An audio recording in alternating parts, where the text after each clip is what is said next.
Hi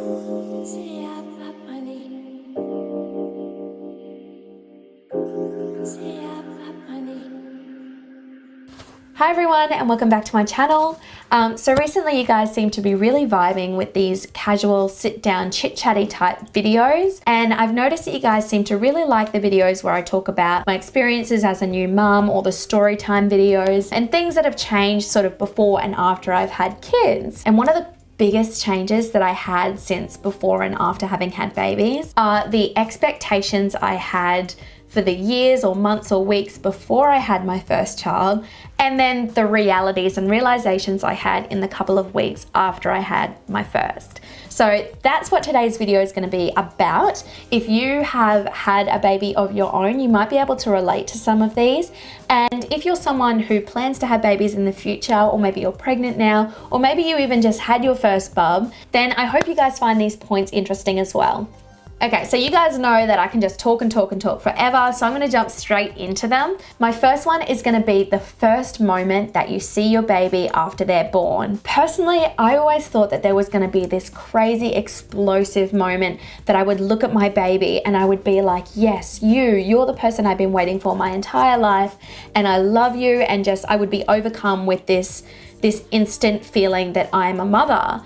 And it didn't quite happen like that. And I really worried at the time that maybe I wasn't going to be a good mother, or something was wrong with me because I wasn't having this crazy light bulb moment. And certainly when Hardy was first born, I was so emotional. Like, I was bawling my eyes out. I had just been through this crazy birth experience. I'd been, frightened and excited and overjoyed and grossed out. I'd had so many of these emotions all in a very short period of time.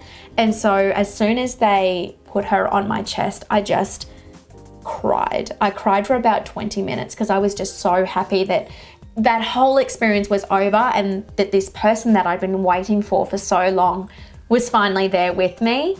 But then in those few hours afterwards, when they wheeled me back into the bedroom that I stayed in for a couple of days, and, I got to actually sit down and she'd been cleaned up and just have some one-on-one time with her, I really struggled to get my head around the fact that I had actually just had a baby. And mind you, she did end up being like an emergency cesarean section. So there were a few drugs and things going on that probably did trip me out a little bit, but it took a couple of days, you guys, maybe even a couple of weeks, for me to really feel like I was this child's mother. And while I looked at her and I loved her and I could see she had all my features and she was my baby, it took me a really long time to get my head around the fact that I was actually her mum. And I was quite young at the time. Like, I'd only just turned 20 and I didn't expect to be a mother at that age. So maybe it might have had something to do with that.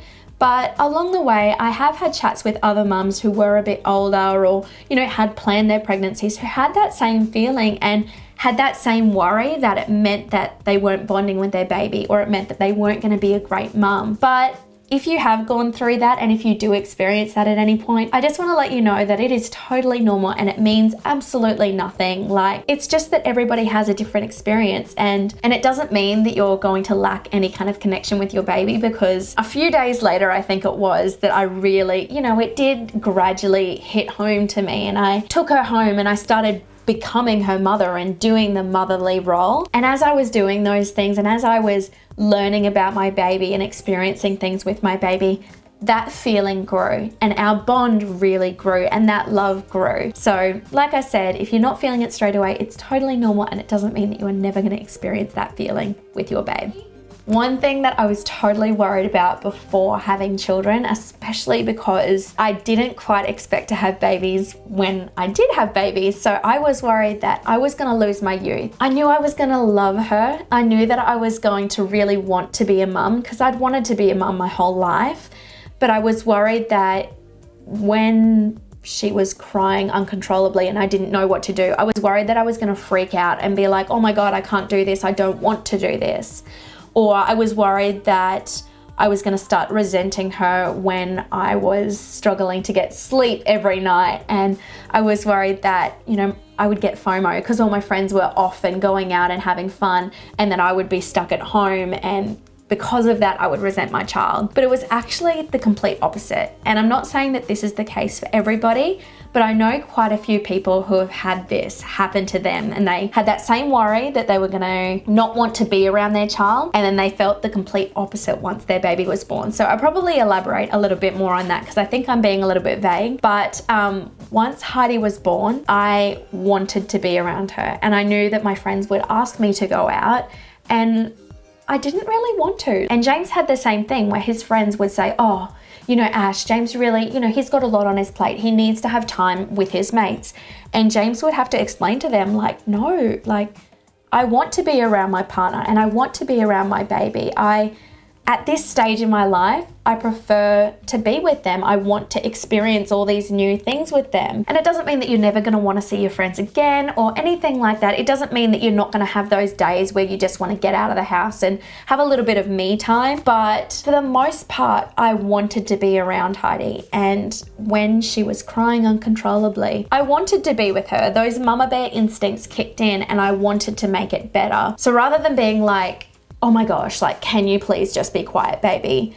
I wanted to make her feel better because she was my child. She was an extension of me and I wanted to be her mother. I wanted to make her feel better. So I don't know if I've explained that really well, and it is such a difficult thing to try and explain because it's literally the most magical, crazy, biggest experience, in my opinion, that you can have in life. So to be able to explain that to someone before they've had children can be a little bit difficult, but rest assured, if you are like me and you're worried that you are gonna resent your bub once they're born, that's not necessarily the case, and those mama bear instincts, they will kick in. The third one is breastfeeding, and this is one that I think people do talk about it a little bit, and it's becoming a little more normalized to talk about. But before I had Heidi, and bearing in mind that was only 5 years ago, it wasn't something that was talked about so much. And I knew that I wanted to breastfeed her. I knew that breast is best, but I didn't know that it wasn't gonna be easy. I was worried that it would be a little bit weird having, you know, a baby there and nursing a baby. But that was actually something that came very naturally and felt very natural to me, and may not for everybody, but that was something that did feel very natural for me. But what I did not expect is how painful it would be. And once again, might be different for everybody, but I would honestly roll up a little face washer and put it in my mouth and use it to like bite down on when I was nursing in those first few weeks, because it was excruciating. It was not only painful, but it was irritable to try and nurse in those first few weeks. It was like, there is like a cracking and a bleeding that you get as your body is adjusting to this new mechanism, I guess you could call it, this new experience that you're going through. But there's also like, I'm doing this now, I feel like, sorry guys. There's also like a sort of draining feeling that you get as, you know, your milk comes in and you start to release that milk, and it can be quite uncomfortable in those first few weeks. And like I said, I actually had to bite down on something to get over the pain, and I can definitely see why people would say, no, I'm not doing this anymore, I'm giving up on it. And there are some people that try really, really hard and go through all that and find that they can't nurse for whatever reason, which is totally fine. There is nothing to be ashamed about if you just find that you can't do it. But it took me about 2 or 3 weeks before it stopped hurting and before I stopped dreading every feed. So if you're experiencing that and you're getting really down on yourself, it does get better. It may not necessarily get better for everybody, and there's things that you can do, like you can go and see lactation experts, talk to your friends, get a little bit of advice, but it doesn't mean that it's going to be like that forever. So I'm not telling people to persevere through all of that, because if you can't, you can't. And some people find that it just never does end. But in a lot of cases it does end, and yeah, it's not a fun experience. Having said that, some people may not have it all together. Everybody is so different, but the vast majority of women, it's pretty painful in those first few weeks. I'm just giving you guys a heads up with that one.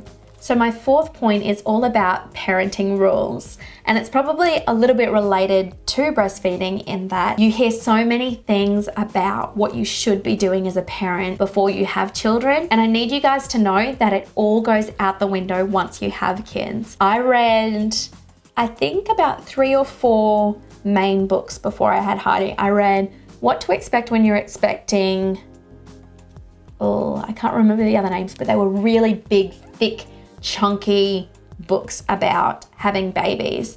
And I wanted to know, you know, I wanted to be able to plan what kind of parent I was going to be. There's so many different styles of parenting, like attachment parenting and tiger parenting. And I think I've talked about this on our vlog channel before. I'm a huge advocate for not having any kind of parenting style. I definitely think it's worth reading up on different elements of different parenting styles, but I think it's so important to develop a parenting style that works for you and works for your baby. So in saying that, like, I've had 3 babies now, and the way I've parented each child has been so different because each child is a different human being. They have a different personality and they have different needs, and you as a parent are going to have different needs to the next mum. So you can certainly go ahead and read up on attachment parenting or tiger parenting or many of the other different types of parenting that there are. But my advice to you guys would just be to pick out things that work for you along the way after your baby is born, and after you find out, you know, are they a reflux baby, or are they a baby who likes to sleep through the night from the get-go? Are they a baby who likes to sleep through the day and then be awake all night? There's so many different things that can happen that you don't expect in those first few weeks of parenting and for the rest of your parenting experience. So try and develop a plan that's good for you, and try not to have too many expectations about what life is going to be like once your baby is born. Which brings me to my 5th point, that everybody is going to have advice for you. They're going to have advice for you from the time you announce your pregnancy, probably right until your baby is an adult, because even now I still find that I get advice on parenting a lot.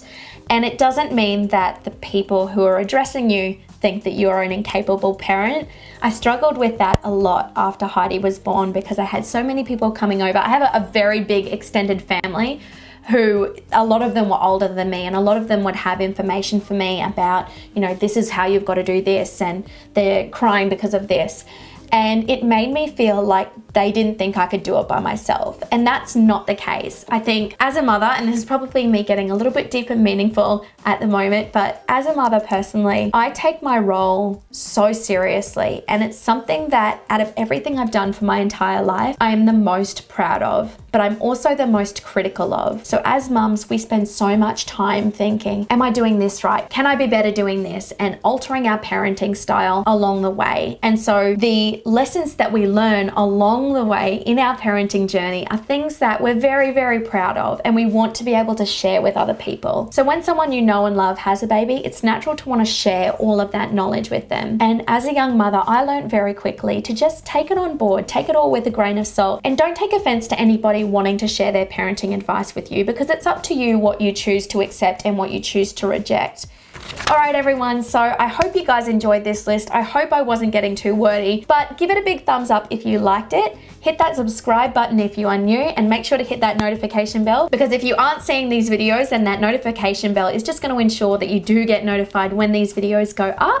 If you have any tips or unexpected truths that you would like to add to my list, please feel free to put them in the comment section down below. And other than that, I'll see you guys all next time. Bye.